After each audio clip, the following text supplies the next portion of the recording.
গৃহ নিৰ্মাণ আৰু চিকিৎসা কৰাৰ বাবে নিজৰ বাৰীৰ গছ কাটি বিপদত নাৰায়ণপুৰৰ ৰামপুৰৰ এটি পৰিয়াল।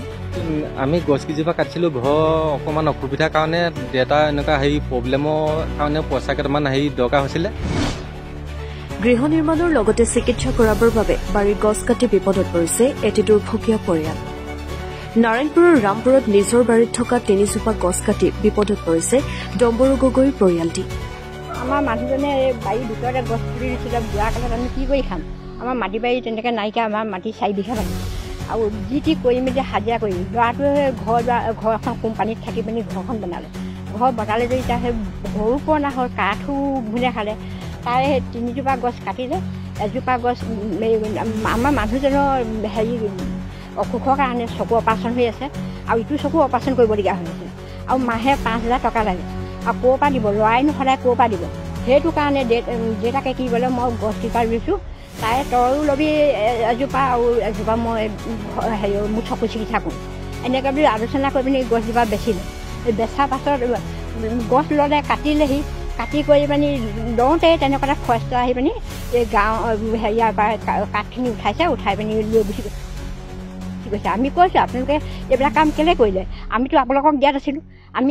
মই আমাৰ দেউতাকে এজন মানুহক বিক্ৰী কৰিছিলে, বিক্ৰী কৰা গছখিনি আপোনালোকে কেলৈ উঠাব লাগে? কৈছে বোলে এয়া বোলে আমাৰ ফটো আছে, প্ৰমাণ আছে, এয়া বোলে আমালৈ গাঁওবুঢ়াই ফোন কৰিছিলে, এই গাঁওবুঢ়াই ফোন কৰাৰ কাৰণে বোলে আমি কাঠ নিবলৈ আহিছিলোঁ। নিজে ৰোৱা গছজোপা ডাঙৰ হোৱাত ঘৰৰ কামত ব্যৱহাৰ কৰিম বুলি কাটি পেলোৱাৰ ব্যৱস্থা কৰিছিল। গাঁৱৰে গাঁও প্ৰধানে বন বিভাগক খবৰ দিয়াত হাৰমতি আঞ্চলিক বন বিভাগে জব্দ কৰে কাঠৰ কুণ্ডাসমূহ। বন বিভাগে কাঠসমূহ জব্দ কৰি হাৰমতি আঞ্চলিক বন বিষয়াৰ কাৰ্যালয়ৰ অথবা বিহপুৰীয়াৰ বন বিভাগৰ কাৰ্যালয়লৈ নিয়াৰ পৰিৱৰ্তে কাঠৰ কুণ্ডাসমূহ নাৰায়ণপুৰৰ এটা কাঠফলা মেইলত ৰাখি থোৱাৰ অভিযোগ। জব্দকৃত কাঠসমূহ বৰ্তমানলৈকে নাই কোনো পঞ্জীয়ন নম্বৰ। তাক লৈ এতিয়া সন্দেহ প্ৰকাশ কৰিছে সচেতন যুৱ উন্নয়ন মঞ্চ অসমৰ লগতে বিভিন্ন দল সংগঠন আৰু স্থানীয় ৰাইজে। ডাঙৰ কথাটো হৈছে সাধাৰণ মানুহে বজাৰৰ পৰা এটা গছ পুলি কিনি আনি পেলাই ৰুইছে, তেওঁক প্ৰতিপাল কৰিছে, ল'ৰা ছোৱালী নিচিনাকৈ প্ৰতিপাল কৰিছে, তেওঁ ঘৰত লগাব, কাৰোবাৰ বেমাৰ হ'লে তাৰে ওচৰ ঘৰীয়া কাৰোবাক বেচি পেলাই কিবা এটা ল'ব। কিন্তু আজি এনেকুৱা এটা অৱস্থা হৈ গৈছে যে গছ কাটিবৰ কাৰণে পাৰ্মিশ্যন ল'ব লাগে। সঁচা কথা, আমি এইটো ভাল পাইছোঁ, গছ কাটিবৰ কাৰণে পাৰ্মিশ্যন ল'ব লাগে, কিন্তু গছ যে কাটিবৰ কাৰণে পাৰ্মিশ্যন ল'ব লাগে এচাম মানুহে নাজানেই। সেই মানুহখিনিক কোনে সেই মানুহখিনিক এলাৰ্ট কৰিব যে গছ এজোপা কাটিবৰ কাৰণে যে এটা পাৰ্মিশ্যন ল'ব লাগে? তেওঁলোকে ক'ৰবাত আজিলৈকে তেওঁলোকে নটিচ মাৰিছে নে বন বিভাগে, না কাৰোবাক তেওঁলোকে সজাগতা মিটিং কৰিছে? কিন্তু এটা কথা স্পষ্ট কথা, যিটো সময়ত অবৈধভাৱে শিলৰ ডাম্পাৰ শিল লৈ গৈ আছে, অবৈধভাৱে গছ গছনি কাটি পেলাই গোটেই পাহাৰটো অহলং কৰি দিলে। তাত কিন্তু আজিলৈকে ফৰেষ্ট ডিপাৰ্টমেণ্টে এনেকুৱা এটা ভূমিকা লোৱা আমি পোৱা নাই। কিন্তু এটা কথা দুখৰ বিষয়, তেওঁলোকে যিজন মানুহে তেওঁলোকক ইনফৰ্ম কৰিলে, পাব্লিকে কমপ্লেইন কৰিলে, তেওঁ এবাৰ মানৱতীয় দৃষ্টিভংগীৰে চাব লাগিছিল। তেওঁ মুখৰ আগতে হাজাৰ ডাম্পাৰ, হাজাৰ আপোনাৰ গাড়ী ফৰেষ্ট ডিপাৰ্টমেণ্টৰ ফৰেষ্টীয় গছ কাটি লৈ গৈছে, তেওঁ কিন্তু কোৱা নাই। এইটো মানুহঘৰক পাৰ্চনেলি শত্ৰুতা কৰিছে বুলি আমি সংগঠনে দাবী কৰিছোঁ আৰু আমি তেওঁলোকক আমি ধিক্কাৰ। গাঁৱৰ সহজ সৰল লোকে নাজানে ঘৰত নিজে ৰোৱা গছ কাটিবৰ বাবে যে বন বিভাগৰ অনুমতি ল'ব লাগে। এনেকুৱা প্ৰব্লেমৰ কাৰণে পইচা কেইটামান দৰকাৰ হৈছিলে, তাৰপিছত নিজৰ কাৰণেও কৰিছিলোঁ, তাৰপিছত আৰু এজোপা বেচিবৰ কাৰণেও কৰিছিলোঁ। কিন্তু এতিয়া ওচৰৰ মানুহে এনেকৈ লগাই কৰি পিনি গছখিনি লৈ পিনি গুচি গ'ল, ফৰেষ্টৰ মানুহে আহি পিনি লৈ পিনি গুচি গ'ল। এতিয়া আমি ফৰেষ্টৰ অফিচলৈকে কৰিছোঁ, কিন্তু কাঠখিনি এতিয়া হেৰিয়ত নাই, এইটো ফৰেষ্টৰ অফিচত নাই, কোনোবা এটা প্ৰাইভেট মেলত আছে বুলি গম পাইছোঁ। কিন্তু এনেকৈ হ'লে আমি কেনেকৈ চলিম বাৰু? এনেকৈ হ'লে নহ'ব নহয়। ইফালে ফৰেষ্টে এতিয়া বিক্ৰী কৰিলে বুলি এতিয়া এনেকৈ সময়তে গম পাইছোঁ, কিন্তু এতিয়া আমি সঠিককৈ নাজানো এতিয়া বস্তুটো ক'ত আছে। তাতেই বিপদ হ'ল কোনোমতে দিন হাজিৰা কৰি পৰিয়াল পোহপাল দি থকা দুৰ্ভগীয়া পৰিয়ালটিৰ। পৰিয়ালটোৰ মুৰব্বীজনে দুয়োটা চকুৱে দৃষ্টি হেৰুৱাইছিল।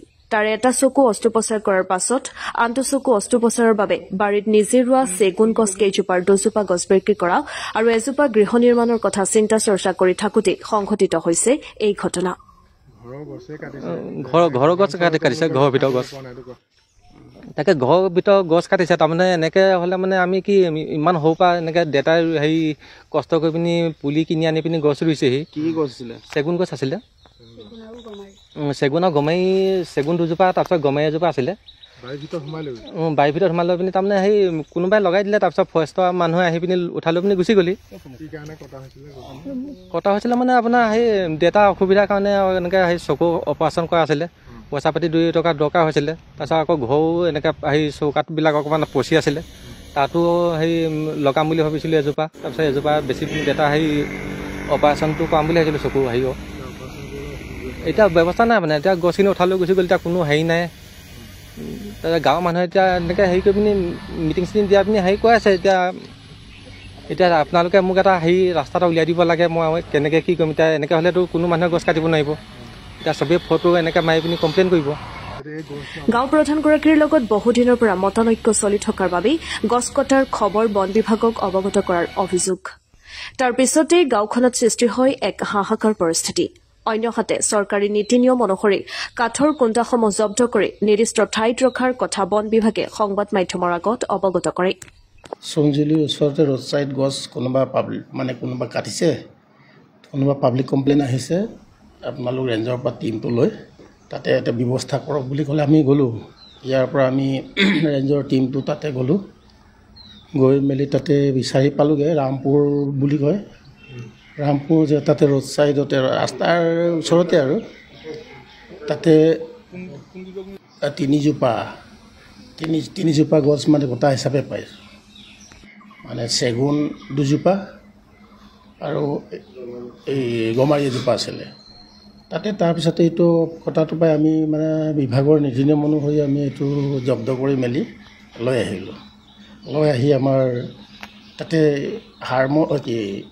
নাৰায়ণপুৰতে এটা জেগা আমাৰ পাৰ্মিটেড ডিপু এটা আছে তাতে আমি বৰ্তমান জমা কৰি থৈছোঁ মানে কৈছে নিজে ৰোৱা গছ বুলি কৈছে তো পাব্লিকৰ অভিযোগ অনুসৰি আমি গৈছোঁ তাতে গাঁৱৰ পৰাই আমাক তাতে কমপ্লেইন কৰিছে বুলি আমাক ৰেঞ্জ অফিচাৰে জনালে আমাক জনোৱা নাই ৰেঞ্জ অফিচাৰেও জনাইছিলে সেই হিচাপে আমি গ'লোঁ পালোঁ আৰু লৈ আহি তাতে আমি বিভাগীয়ভাৱে জব্দ কৰি আমি তাতে থৈছোঁ কোনো কাৰণতে সম্ভৱ নহয় চিজ কৰা গছ কোনো কাৰণতে কাৰোবাক মানে এইটো দিওঁ তাতে ৰেকৰ্ড থাকে আমাৰ এইটো হোৱাৰ লগে লগে আমাৰ এইটো LMB বুলি এটা চিজাৰ লিষ্ট থাকে চিজাৰ লিষ্টৰ লগতে আমাৰ LMB বুলি এটা আছে তাত ৰেকৰ্ড কৰিব লাগে ৰেকৰ্ড কৰি আমি এই LMB পেজটো যিটো ৰেকৰ্ডেড যিটো পেজ টিম্বাৰ যাৰ মেজাৰমেণ্ট স্পেচিছ এইবিলাক ৰেকৰ্ড কৰা হয় ৰেকৰ্ড আমাৰ চিজাৰ লিষ্ট ৰিপৰ্ট একেলগে আমি হেৰিতে অফিচত জমা দিয়া হয় অফিচাৰৰ পৰা ৰেঞ্জ অফিচাৰ এইটো পাৰ্মিশ্যন লোৱা আছে য'ত ত'তে কেতিয়াবা উইণ্ডফলেন বা ক'ৰবাত তেনেকুৱা অলপ দূৰত